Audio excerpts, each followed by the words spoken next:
IIT graduate jumps into Ganga after failed UPSC attempts। IIT की full form होती है Indian Institute of technology और हिंदी में कहते हैं भारतीय प्रौद्योगिकी संस्थान। ग्रेजुएट, तो जो IIT ग्रेजुएट है, जंप का मतलब होता है कूद जाना और यहाँ पर प्रेजेंट इंडेफिनिट टेंस का प्रयोग हुआ है क्योंकि सब्जेक्ट एक वचन है। एक IIT ग्रेजुएट की बात हो रही है और प्रेजेंट इंडेफिनिट टेंस के सेंटेंस को ट्रांसलेट करने का रूल होता है कि जब सब्जेक्ट एक वचन करता होता है तो वर्ब की फर्स्ट फॉर्म में एस या ES जोड़ देते हैं। यहाँ पे जंप में एस इसीलिए जोड़ा गया है। तो एक IIT ग्रेजुएट कूद जाती है इनटू गंगा में आफ्टर बाद फेल होने के, असफल हो जाने के बाद UPSC अटेम्प्ट्स। UPSC की फुल फॉर्म होती है यूनियन पब्लिक सर्विस कमीशन और हिंदी में इसको कहते हैं संघ लोक सेवा आयोग। अटेम्प्ट का हिंदी अर्थ होता है प्रयास या फिर आप यहाँ पे अवसर भी समझ सकते हो। आपको पता होगा ना कि जो जनरल कैटेगरी के कैंडिडेट्स होते हैं उनके लिए UPSC में 3 बार बैठने का अवसर होता है, अर्थात वो 3 अटैम्प्ट्स दे सकते हैं। इसमें अगर पास हो जाते हैं तो ठीक है, अदरवाइज उसके बाद वो उस एग्ज़ाम में अपीयर नहीं हो सकते।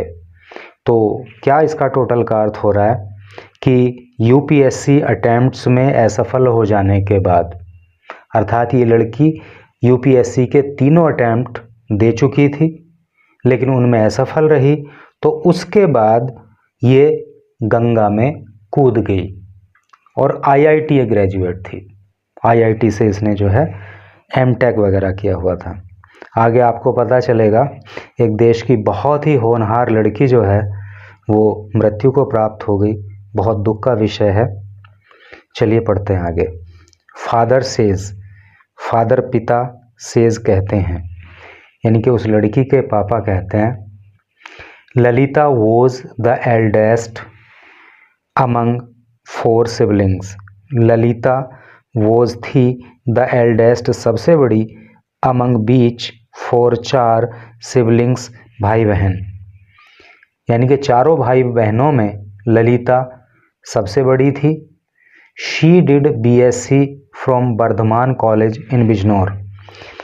उसने डिड किया था BSc यानी कि उसने BSc की थी, बैचलर ऑफ साइंसेस को कहते हैं, from Bardhaman college in Bijnor, यानी कि बिजनौर के अंदर जो बर्धमान कॉलेज है वहाँ से उसने BSc की थी।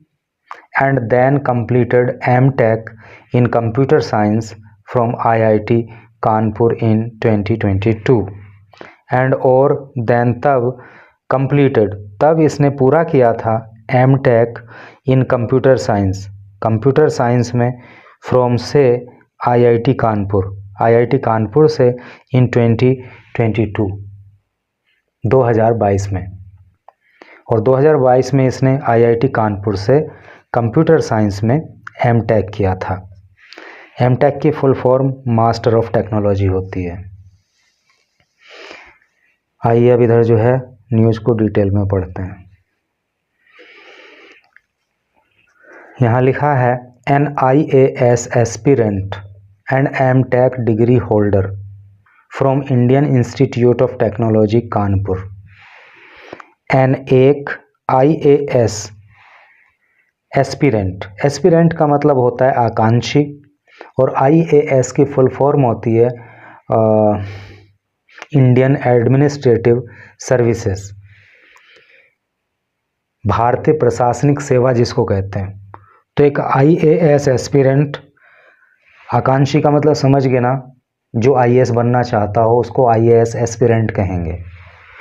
तो एक IAS aspirant and MTech degree holder और MTech डिग्री धारक from Indian Institute of technology, जिसने ये MTech की डिग्री कहाँ से की थी?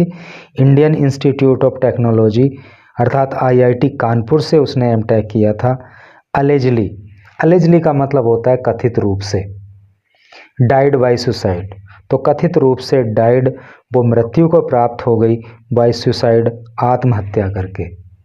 By jumping into the Ganga, by jumping, कूद करके, इनटू द गंगा, गंगा नदी में, after coming out of her home, और ये घटना कब हुई? आफ्टर, बाद या जब, कमिंग आउट, बाहर आने के, ऑफ हर होम, अपने घर से, for a morning walk, morning walk के लिए, यानी कि सुबह टहलने के लिए जब वो घर से बाहर आई थी, तो उसके बाद ये घटना घटित हुई ऑन मंडे, मंडे को। ललिता सिंह 24, ललिता सिंह नाम की ये लड़की जिसकी उम्र 24 साल थी, had been under immense stress, had been, ये चल रही थी, अंडर का मतलब नीचे या अंतर्गत, है नी, या में, इमेंस का मतलब होता है अत्यधिक, स्ट्रेस का मतलब होता है तनाव, तो ये अत्यधिक तनाव में थी। आफ्टर, बाद, शी कुड नॉट क्लियर, जब वो क्लियर नहीं कर पाई थी, जब वो पास नहीं कर सकी थी, द सिविल सर्विस एग्जामिनेशन, इस सिविल सर्विस एग्जाम को, इन हर थर्ड अटैम्प्ट, इनमें हर अपने, थर्ड तीसरे, अटैम्प्ट प्रयास में, दिस ईयर इस साल, जब इस साल वो अपने तीसरे प्रयास में भी सिविल सर्विस एग्जाम को क्लियर नहीं कर पाई थी, तब से वो अत्यधिक तनाव में चल रही थी। सैड हर फादर, सैड कहा हर फादर, उसके पिता ने, जिनका नाम वेद प्रकाश है। द इंसिडेंट हैपन्ड, इंसिडेंट का मतलब होता है घटना, ये जो घटना है, हैपन्ड, ये घटित हुई, अराउंड 6:30 AM, अराउंड लगभग 6:30 AM, सुबह के लगभग 6:30 बजे, क्योंकि PM होता तो वो शाम का 6:30 बजे हो जाता, तो ये घटना सुबह को लगभग 6:30 बजे घटित हुई। Lalita arrived at the Ganga barrage, Lalita जो है अराइव्ड, पहुंच गई, at the Ganga barrage, Ganga barrage पर, with her 13 year old cousin sister, with साथ हर, उसकी 13 ईयर ओल्ड, 13 साल की जो कजिन सिस्टर थी, यानी कि ताऊ या चाचा या मामा फूफा, जो भी, जिसकी भी वो लड़की थी, मतलब अब उसकी तहेरी चचेरी जो भी बहन थी, जिसकी उम्र 13 साल थी, वो उसको लेकर के गंगा बैराज पर पहुंच गई। कौन? Lalita. After instructing the cousin, after, बाद, इंस्ट्रक्टिंग, इंस्ट्रक्ट का मतलब होता है निर्देश देना, द कजिन, अपनी कजिन सिस्टर को उसने निर्देश दिया, यानी कि अपनी कजिन सिस्टर को उसने कहा, to wait at gate number 24, to wait, कि वो इंतज़ार करे उसका, at gate number 24, gate number 24 पर। Lalita suddenly jumped into the river, और ये कह करके ललिता सडनली, अचानक, जम्प्ड, कूद गई, इनटू द रिवर, नदी के अंदर, और ये कह करके ललिता जो है अचानक से गंगा में कूद गई। Passers by gathered after her cousin raised an alarm, passers by का मतलब होता है राहगीर, वहाँ से गुजरने वाले लोग, तो जो पासर्स वाई थे, गैदर्ड, वो इकट्ठा हो गए, आफ्टर, बाद, हर कजिन सिस्टर, वो हर कजिन, जब उसकी कजिन ने, raised an alarm, raised an alarm का मतलब होता है शोर मचाना, तो जब ललिता की कजिन ने शोर मचाया, तो जो राहगीर थे वो वहाँ पे इकट्ठा हो गए। पुलिस एंड डाइवर्स, जो पुलिस है, एंड डाइवर्स, डाइवर का मतलब होता है गोताखोर, तो पुलिस और गोताखोर ने इमीडिएटली, इमीडिएटली का अर्थ होता है तुरंत, लॉन्च्ड, लॉन्च का अर्थ होता है शुरू करना, तो पुलिस ने और गोताखोरों ने तुरंत ही शुरू कर दिया a search and rescue operation, search का मतलब तलाशी और रेस्क्यू का मतलब बचाव, ऑपरेशन का मतलब अभियान, तो उन्होंने जो है तुरंत राहत और बचाव अभियान शुरू किया, but could not find her, but लेकिन कुड नॉट फाइंड हर, लेकिन उसको फाइंड का मतलब प्राप्त करना, लेकिन वो उसको नहीं प्राप्त कर सके टिल इवनिंग, शाम तक भी वो उसको नहीं खोज पाए। Bijnor city SHO Dharmendra Solanki said, Bijnor city के जो एसएचओ हैं, एसएचओ की फुल फॉर्म होती है स्टेशन हाउस ऑफिसर, हिंदी में कहते हैं थाना अध्यक्ष, धर्मेंद्र सोलंकी। तो बिजनौर सिटी के एसएचओ धर्मेंद्र सोलंकी ने कहा, देखो इन्वर्टेड कोमाज में लिखा है, यहाँ पे कोमा लगा हुआ है, ये इन्वर्टेड कोमाज में है। पंक्चुएशन का एक रूल होता है कि इन्वर्टेड कोमाज में जब कोई वर्ड लिखा जाता है तो उसका कैपिटल लेटर, उसका जो फर्स्ट लेटर होता है वो कैपिटल में लिखा जाता है, भले उससे पहले फुल स्टॉप हो या ना हो। देखो यहाँ पे फुल स्टॉप नहीं है, लेकिन यहाँ पे दी में टी कैपिटल है क्योंकि इन्वर्टेड कोमाज में लिखा है। तो एसएचओ ने कहा द इंसिडेंट, कि ये जो इंसिडेंट है, ये जो घटना है, हैपन्ड, ये घटित हुई इन एन एरिया, एक ऐसे एरिया में, एक ऐसे क्षेत्र में, अंडर मुजफ्फरनगर डिस्ट्रिक्ट, जो कि मुजफ्फरनगर जिले के तहत आता है। A joint team is searching for her, एक जॉइंट का मतलब होता है संयुक्त, टीम का मतलब दल, इज है सर्चिंग तलाश कर रहा, फॉर हर उसकी। तो एक जो जॉइंट टीम है, एक जो संयुक्त टीम है, वो उस लड़की की तलाश कर रही है। Ved Prakash a revenue clerk इन चांदपुर तहसील, वेद प्रकाश एक, देखो कोमा लगा है तो इसके बाद में जो बात लिखी है तो वो वेद प्रकाश के बारे में बताया गया है कि वेद प्रकाश कौन है। तो Ved Prakash a revenue clerk, revenue का अर्थ होता है राजस्व, तो वेद प्रकाश एक राजस्व विभाग में क्लर्क हैं, और कहाँ पे, इन चांदपुर तहसील, चांदपुर तहसील में। सैड, तो उन्होंने कहा, क्या कहा वेद प्रकाश ने, आई अलोंग विद माई वाइफ, आई मैं, अलोंग विद का अर्थ होता है साथ, माई मेरी, वाइफ पत्नी, तो मैं अपनी पत्नी के साथ हैड गॉन गया हुआ था। पास्ट परफेक्ट टेंस यहाँ पे है क्योंकि हेल्पिंग वर्ब हैड आ रहा है और मेन वर्ब गो की थर्ड फॉर्म गोन आ रही है। तो मैं अपनी पत्नी के साथ गया था टू लखनऊ, लखनऊ में, टू मीट मिलने के लिए, अवर सन हमारे बेटे से, ए साइंटिस्ट, और वो कौन है, वैज्ञानिक है। तो हमारा बेटा जो लखनऊ में वैज्ञानिक है, मैं अपनी पत्नी के साथ उससे मिलने गया था। And were travelling back home by train, and और हम थे ट्रैवलिंग यात्रा कर रहे, बैक वापस, होम घर की ओर, बाय ट्रेन ट्रेन से, और हम जो है लखनऊ से बाई ट्रेन अपने घर की ओर आ रहे थे, अर्थात बिजनौर आ रहे थे। वैन आई रिसीव्ड, वैन जब, आई मैंने, रिसीव्ड प्राप्त किया। देखो पास्ट इंडेफिनिट टेंस है, आई सब्जेक्ट है, और रिसीव जो मेन वर्ब होती है उसकी सेकंड फॉर्म है रिसीव्ड, अर्थात सेकंड फॉर्म का प्रयोग पास्ट इंडेफिनिट टेंस में होता है। तो मुझे मिला या मैंने प्राप्त किया एक कॉल, एक फ़ोन कॉल फ्रॉम से, किससे फ़ोन कॉल उसको आई, वेद प्रकाश को, माई नाइस, नीश, इसको नाइस नहीं पढ़ते हैं, इसको नीश पढ़ते हैं, और नीश का मतलब होता है भतीजी। तो मेरी भतीजी ने मुझे फ़ोन किया on Monday morning, Monday morning को। इन्फॉर्मिंग मी, इन्फॉर्म का मतलब होता है सूचना देना, और उस मेरी भतीजी ने मुझे सूचना दी that Lalita had jumped into the Ganga, that की ललिता हैड जम्प्ड, की ललिता कूद गई, इनटू द गंगा, गंगा के अंदर। भतीजी ने मुझे सूचना दी कि ललिता जो है वो गंगा में कूद गई है। देखो यहाँ पे प्रीपोजिशन इन नहीं है बल्कि इनटू है।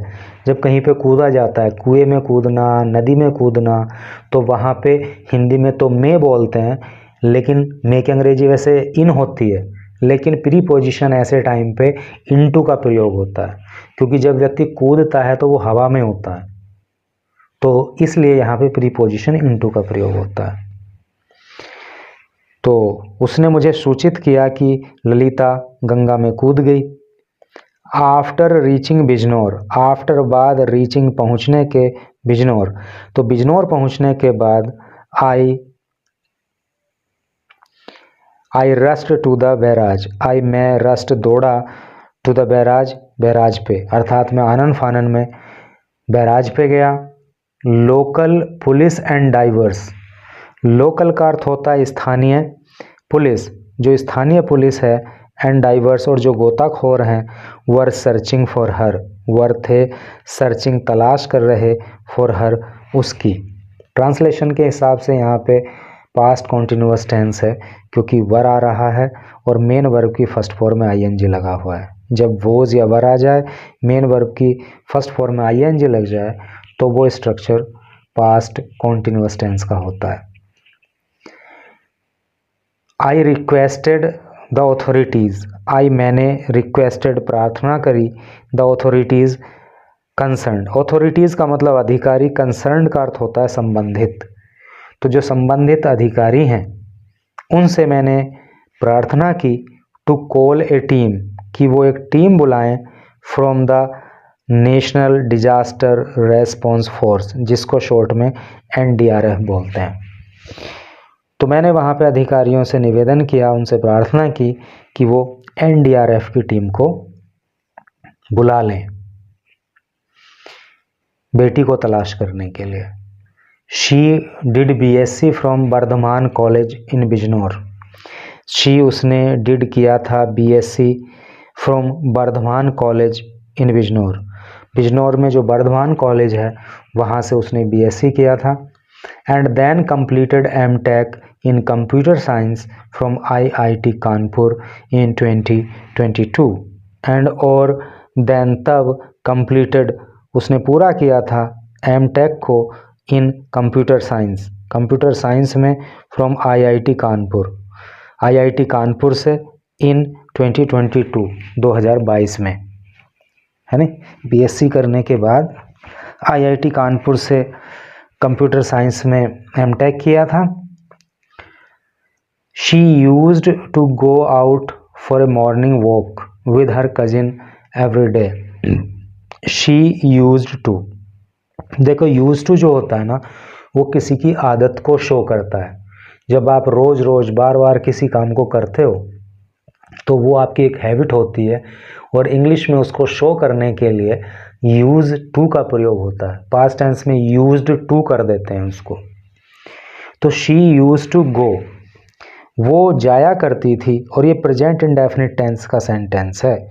She use to go out for a morning walk, वो मॉर्निंग वॉक पे जाया करती थी विद हर कजिन, अपनी कजिन के साथ, एवरीडे प्रतिदिन। ऑन मंडे, मंडे को दे वेंट, देखो गो की सेकंड फॉर्म जो होती है वो वेंट होती है। दे वेंट आउट, वे बाहर गई थी, घर के बाहर गई, एज यूजुअल हर रोज की तरह, रोज का ही उनका काम था। तो मंडे को वो रोज की तरह जो है घर से निकली, but instead took a bus to the Ganga barrage, but लेकिन इंस्टीड के स्थान पर टुक ले लिया, टेक के सेकंड फॉर्म ए बस, और उन्होंने बस पकड़ ली to the Ganga barrage, Ganga barrage की, यानी कि गंगा बैराज की ओर जाने वाली बस उन्होंने पकड़ ली। 12 kilometre from our house in Bijnor city, 12 kilometre जो 12 किलोमीटर दूर है, फ्रॉम आवर हाउस हमारे घर से, इन बिजनौर सिटी बिजनौर शहर में, सैड प्रकाश, प्रकाश ने कहा, यानी कि ललिता के पापा ने कहा कि मॉर्निंग वॉक के लिए घर से निकली थी, लेकिन मॉर्निंग वॉक की बजाय गंगा बैराज के लिए उन्होंने बस पकड़ ली। Lalita was eldest among 4 siblings, Lalita was थी, एल्डेस्ट सबसे बड़ी, अमंग बीच में, बीच, 4 सिबलिंग्स 4 भाई बहनों के, यानी कि 4 भाई बहनों के बीच ललिता जो है सबसे बड़ी थी। One of my 2 sons, one एक ऑफ माई 2 सन्स, मेरे 2 बेटों में से, यानी कि मेरे 2 बेटों में से मेरा जो एक बेटा है इज है एक साइंटिस्ट, एक वैज्ञानिक इन लखनऊ में। वाइल जबकि द अदर, जबकि जो दूसरा बेटा है इज है एन इंजीनियर, दूसरा बेटा जो है वो इंजीनियर है। माई अदर डॉटर, माई मेरी अदर अन्य डॉटर बेटी इज है स्टडीइंग। स्टडी का मतलब होता है पढ़ाई करना, तो मेरी दूसरी बेटी पढ़ाई कर रही है इन कॉलेज में, सैड प्रकाश, ऐसा प्रकाश ने कहा। तो इस तरह से करके भाई न्यूज़ थी। तो आईआईटी कानपुर से लड़की ने एमटेक किया था, तो इस बात से ही आप समझ सकते हो कि वो कितनी होनहार लड़की रही, लेकिन यूपीएससी क्लियर ना करने की वजह से उसने आत्महत्या कर ली। तो ऐसे सभी लोगों से, केवल यूपीएससी की तैयारी करने वाले ही नहीं बल्कि किसी भी कंपटीशन की तैयारी करने वाले एस्पिरेंट से मैं कहना चाहता हूं कि अगर आपको सफलता नहीं मिलती है तो उसमें आत्महत्या जैसा कदम उठाने की कोई आवश्यकता नहीं है, क्योंकि ज़िंदगी से बड़ा, ज़िंदगी जीने से बड़ा कोई एग्ज़ाम नहीं हो सकता, है नहीं? क्योंकि आपकी ज़िंदगी आपके द्वारा यदि ले ली जाती है तो आप तो इस दुनिया से चले जाते हो, लेकिन आपके माँ बाप, आपके भाई बहन, आपके रिलेटिव्स, उनका क्या? वो तो पूरी ज़िंदगी आपके लिए तड़पते रहते हैं। तो आप सफल नहीं भी हों उनको उतना फ़र्क नहीं पड़ता, लेकिन आपके इस दुनिया से चले जाने के बाद उन पे बहुत फ़र्क पड़ता है। तो आप कामयाब हों या ना हों, लेकिन अपनी ज़िंदगी को समाप्त करने जैसा कदम ना उठाएं। Thank you very much for reading this news till last.